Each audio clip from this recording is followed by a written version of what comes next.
L'invité de Grand Lille TV, Guillaume Van der Schaak, pour parler sport ce week-end. Et on démarre par le football avec une vraie désillusion pour le LOSC. Ouais, c'est le cas de le dire, hein, le LOSC qui recevait la Lanterne Rouge au stade Pierre-Mauroy, l'équipe de Troyes qui n'a pas remporté le moindre match cette saison avant ce déplacement à Lille.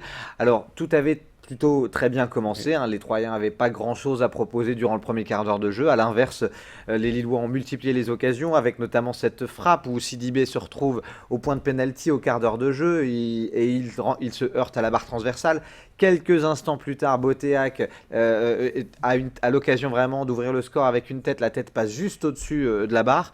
Et puis juste après, c'est Bouffal qui manque son duel face au gardien troyen. Mais ça n'était que justice, hein, lorsque à la 25e minute, eh bien, Corchia se fait accrocher dans la surface et c'est Sofiane Bouffal qui transforme le penalty. 1-0, on a l'impression à ce moment-là que les Dogs ont fait le plus dur. Et puis derrière, festival d'opportunités où chacun leur tour, tantôt Junior Talot, tantôt Sofiane Bouffal, tantôt Sidibé ont vraiment l'occasion de doubler la mise pour définitivement se mettre à l'abri. Il n'en fut rien. Au retour des vestiaires, à nouveau les Lillois poussent et puis un petit peu contre le cours du jeu, hein, aux alentours de la 72e minute, eh bien il y a un doublé en 3 minutes, un doublé de Cabu, l'attaquant troyen. Derrière les Lillois poussent, l'entrée en jeu de Ronnie Lopez fait du bien et puis lors d'un contre, eh bien un troisième but troyen qui enlève tout espoir d'égalisation. C'est un gros coup dur pour les Lillois qui ont fait en plus une très bonne première heure de jeu, mais qui ensuite ont été un peu suffisants. Et puis ils ont appris à leurs dépens qu'un match de foot, ça a duré 90 minutes. Donc grosse déception pour Frédéric Antonetti qui disait pas qu'il était en colère, il disait qu'il était déçu parce que son équipe avait montré de belles choses, mais son équipe a un petit peu baissé pavillon trop tôt et résultat, c'est une grosse désillusion. Première victoire de 3 Quand même à signaler. et troisième défaite en 8 jours pour le LOSC.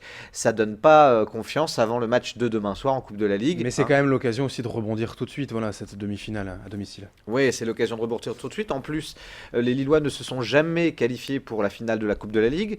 Donc, ce serait un petit peu l'arbre qui cacherait la forêt. Ça redonnerait un petit peu de dynamique aux joueurs qui en ont vraiment besoin après cette mauvaise série. 4 matchs sans victoire, 3 défaites d'affilée.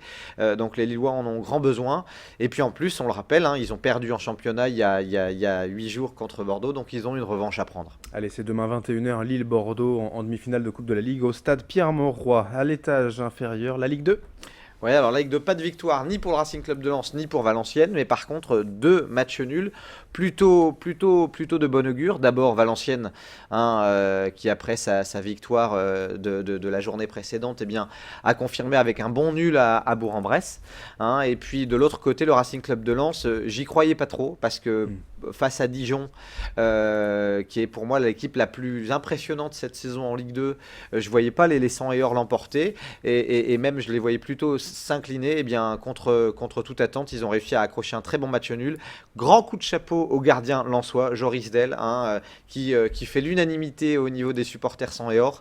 Voilà, c'est un très bon nul. Alors le Racing Club de Lens redescend d'une place, hein, se retrouve 7ème, mais c'était suite à un match face à Dijon, c'est quand même de bon augure pour l'avenir.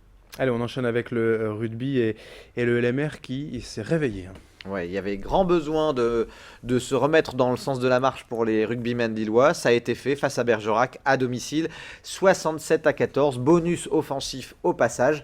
Hein, on peut dire que la défaite essuyée à Rouen la semaine dernière est désormais de l'histoire ancienne. Cette grosse victoire face à Bergerac. Enfin, néanmoins, Bergerac, c'est l'avant-dernier de la poule. Oui.